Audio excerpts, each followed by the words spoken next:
Hi everyone, welcome to the Psych Scholar. Today we will be doing part 2 of chapter 1. If you have not watched part 1, then please go watch it. अगर आपने part 1 नहीं देखा है तो please पहले part 1 देखिए. इस video lecture में हम intelligence and theories of intelligence को कवर करेंगे. Now let's get started. So what is intelligence? इसके बारे में हमने कल भी डिस्कस करा था, बट आज हम इसको और डिटेल में डिस्कस करेंगे. बहुत सारे साइकोलॉजिस्ट हैं जिन्होंने इंटेलिजेंस की डेफिनेशन दी है, बट एक काफ़ी फेमस साइकोलॉजिस्ट हैं डेविड वेशलर. इनकी जो इंटेलिजेंस की डेफिनेशन है, it is most widely used. ये काफ़ी ज़्यादा यूज़ करी जाती है and it is widely accepted everywhere. तो इन्होंने इंटेलिजेंस को फंक्शनैलिटी के टर्म्स में एक्सप्लेन करा है. इसका क्या मतलब हुआ कि इंटेलिजेंस हमको कैसे हेल्प करती है अपने डेली लाइफ के फंक्शन करने में. Adaptation to the environment. Intelligence हमको किस तरीके से हमारे एनवायरनमेंट से अडेप्ट करने पे हेल्प करती है. सो ये डेफिनेशन है जो आपको लर्न करनी है.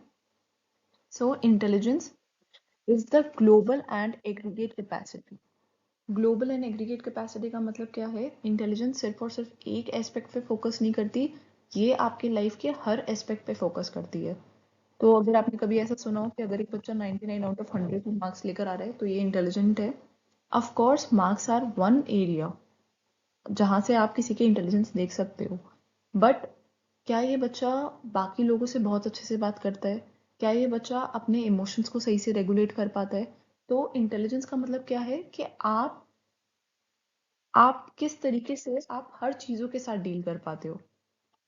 तो डेविड वेशलर ने इंटेलिजेंस के 3 कंपोनेंट्स दिए.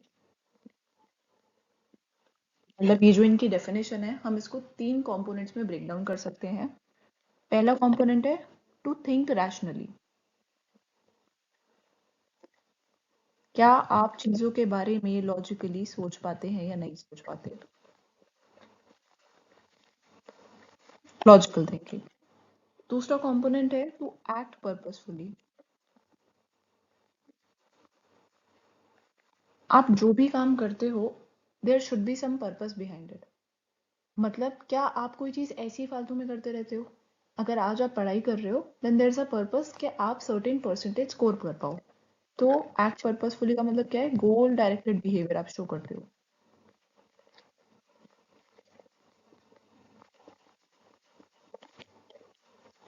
Third component is to deal effectively with the environment. Adaptation. आप अपने एनवायरनमेंट से किस तरीके से अडेप्ट कर पाते हो? अगर आपका एनवायरनमेंट चेंज हो रहा है तो क्या आपको अडेप्ट करने में प्रॉब्लम आती है या नहीं आती है? अगर नहीं प्रॉब्लम आती है देन इट मीन्स कि आपकी इंटेलिजेंस हाई है. Now just read the definition. Intelligence is global and aggregate capacity of an individual to think rationally, logically सोच पाना, act purposefully, purposefully act करना, goal directed behavior show करना, and to deal effectively with his or her environment. अपने environment के साथ अच्छे से deal करना, अपने environment की needs को समझना. I hope the meaning of intelligence is clear. Now, let's talk about theories of intelligence. So, theories of intelligence are broadly classified into two categories. जो इंटेलिजेंस की थ्योरीज हैं वो दो कैटेगरीज में क्लासिफाइड करी जाती है. पहली अप्रोच है साइकोमेट्रिक और structural approach. Second is information processing approach. तो ये जो हमारी साइकोमेट्रिक या स्ट्रक्चरल अप्रोच है, यहाँ पे क्या फोकस होता है? Structure of our intelligence.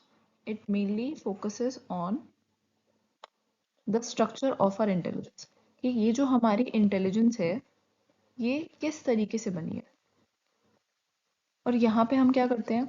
We want to measure individual, measure and compare individuals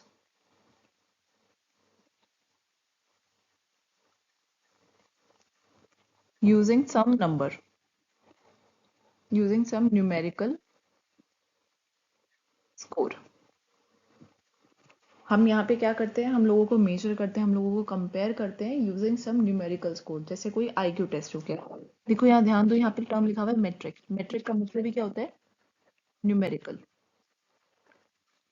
so structural approach किस पे फोकस करती है कि हमारी इंटेलिजेंस का क्या स्ट्रक्चर है, whereas information processing approach, यहाँ पे मेन फोकस क्या होता है, how do we process information, how do we process information, हम इंफॉर्मेशन को किस तरीके से प्रोसेस करते हैं, how do we think, how do we solve problem. तो यहाँ पे प्रोसेस पे फोकस है, स्ट्रक्चरल अप्रोच में स्ट्रक्चर पे फोकस है, इंफॉर्मेशन प्रोसेसिंग अप्रोच में प्रोसेस पे फोकस है। अब ये जो हमारी इंफॉर्मेशन प्रोसेसिंग अप्रोच है, इसके अंदर 5 थ्योरीज आती है, unifactor theory, two factor theory, primary mental abilities, hierarchical model of intelligence, structure of intellect model. Then in information processing approach, we have these 3 theories: theory of multiple intelligence, triarchic theory of intelligence, past model of intelligence. Now let's talk about these theory. The first theory is uni or one factor theory. This was given by Alfred Binet. ये पहले psychologist हैं जिन्होंने intelligence पे काम करा है। He was the first psychologist to work on intelligence. अब ये क्या बोलते हैं कि there is only one factor. ये क्या बोलते हैं, वन फैक्टर। यूनी का मतलब ही वन होता है, यूनी सिंपली मीन्स वन। तो ये क्या बोलते हैं, there is one factor which is responsible for our intelligence. One factor जो हमारी इंटेलिजेंस के लिए रिस्पॉन्सिबल है। अब ये जो सिंगल फैक्टर है, ये आप हर चीज में यूज करते हो।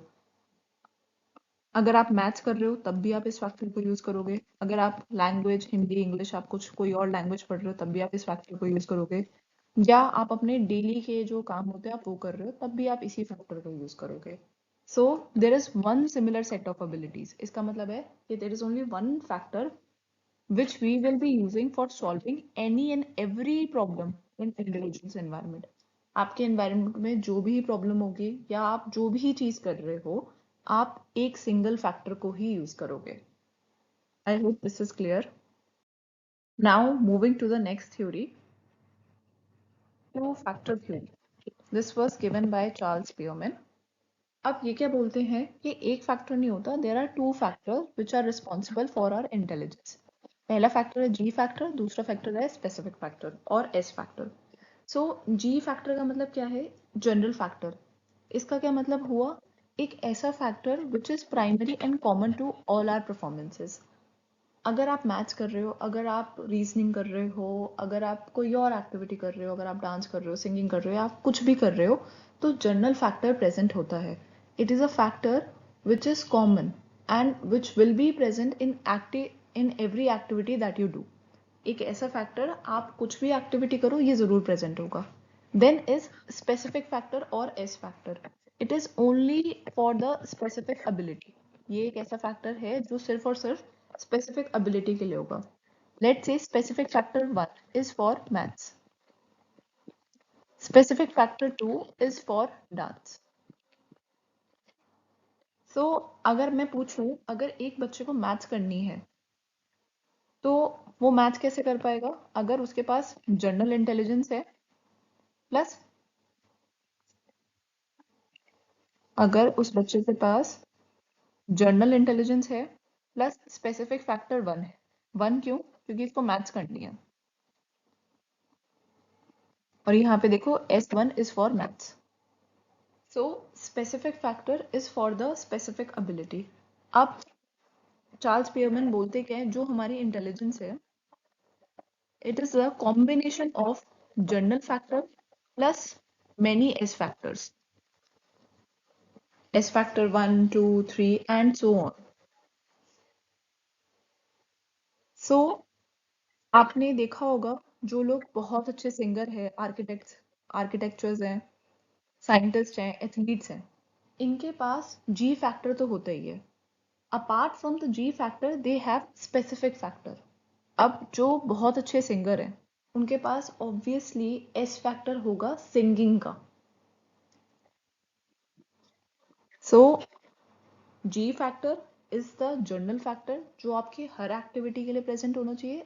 Specific factor is only responsible for your specific ability. अब ये जी फैक्टर एस फैक्टर इन्होंने फाइंड आउट कैसे करे थे? इन्होंने एक स्टैटिस्टिकल टेक्निक यूज करी थी, factor analysis. I hope this is clear. Next theory is theory of primary mental abilities given by Thurstone. अब ये क्या बोलते हैं? हमारे पास 7 प्राइमरी एबिलिटीज हैं और ये प्राइमरी एबिलिटी एक दूसरे से इंडिपेंडेंट है. इंडिपेंडेंट का मतलब क्या हुआ? ये एक दूसरे से रिलेटेड नहीं है, ये एक दूसरे पे डिपेंड नहीं करती है. So our first primary ability is verbal comprehension. अब वर्बल कॉम्प्रीहेंशन का मतलब क्या है? Ability to understand language. आप कितने अच्छे से लैंग्वेज को समझ पाते हो. Verbal comprehension. कॉम्प्रीहेंशन का मतलब ही understanding. Then is numerical ability.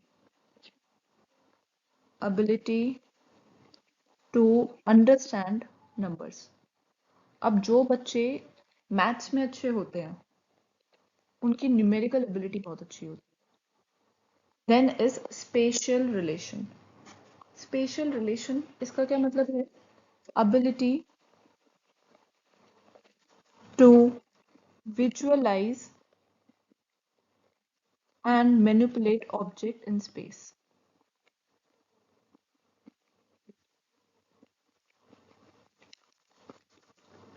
जैसे आर्किटेक्ट्स होते हैं, अब कौन सी चीज कहाँ होनी चाहिए उनको वो बहुत अच्छे से समझ में आता है.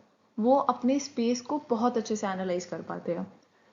अब सपोज करो आपको आपका रूम डेकोर करना है, तो आपका बेड कहाँ होगा, आपकी अलमीरा कहाँ होगी, या आपका बाकी का फर्नीचर किस तरीके से रखा जाएगा. इसका क्या मतलब हुआ? आप अपने स्पेस को अच्छे से समझ पा रहे हो. Then is perceptual speed. It is your ability to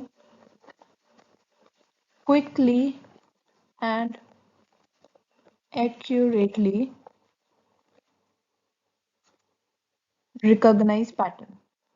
आप कितनी जल्दी पैटर्न्स को समझ पाते हो, उनको रिकॉग्नाइज कर पाते हो और कितना सही तरीके से उनमें डिटेल्स देख पाते हो.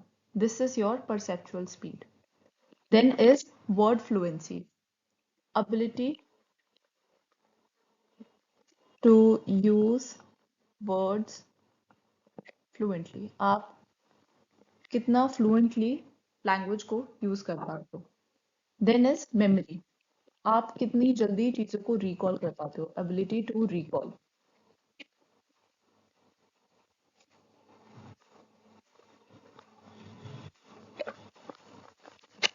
Then last is inductive reasoning. इसका क्या मतलब है? आप लॉजिकल रीजनिंग कितने अच्छे से कर पाते हो. अब जो थर्स्टन है इन्होंने इंडक्टिव रीजनिंग की बात करी है. इंडक्टिव रीजनिंग का मतलब क्या होता है? Specific to general. मतलब आप एक स्पेसिफिक केस देखते हो और उसके बाद उसको जनरलाइज करने की कोशिश करते हो. ये टॉपिक हम डिटेल में करेंगे. अगर आपको समझ में इतना समझ में आ गया देन इट्स फाइन, और अगर ये वाला पार्ट नहीं समझ में आया तो भी कोई प्रॉब्लम नहीं है. Now let's talk about the last theory of this video lecture is hierarchical model of intelligence given by Arthur Jensen. तो अब आर्थर जेनसन क्या बोलते हैं? जो हमारी इंटेलिजेंस है उसके लेवल्स हैं, level 1 and level 2. Level 1 is basic level, level 2 is advanced level. अब लेवल 1 में क्या होता है कि आपने आज कुछ चीज सीखी और आप कल के दिन उसको उसी तरीके से बता पा रहे हो. आपने आज कुछ सीखा और कल के दिन आप सेम टू सेम उसको कॉपी करके बता पा रहे हो. यहाँ पे रोट लर्निंग मेमोरी पे ज्यादा फोकस होता है कि आप चीजों को कितने अच्छे से रिमेम्बर कर पाते हो. इस चीज पे हम ज्यादा फोकस करते हैं. तो आपने आज सपोज करो अल्फाबेट सीखे, ए बी सी डी सीखा. अब आज आपने सीखा और कल के दिन आप सेम टू सेम ये चीजें बता पा रहे हो. इसका क्या मतलब हुआ? Your input is equal to the output. आपने जो चीज सीखी आपने उसको same as it is copy करके बता दिया. Then level 2 is advanced. यहाँ पे क्या होता है, अगर आज आपने अल्फाबेट सीखे तो आपने सीखा ए, फिर आप बता पा रहे हो A for apple, A for America, A for aunt, तो आप बहुत डिफरेंट चीजें बता पा रहे हो।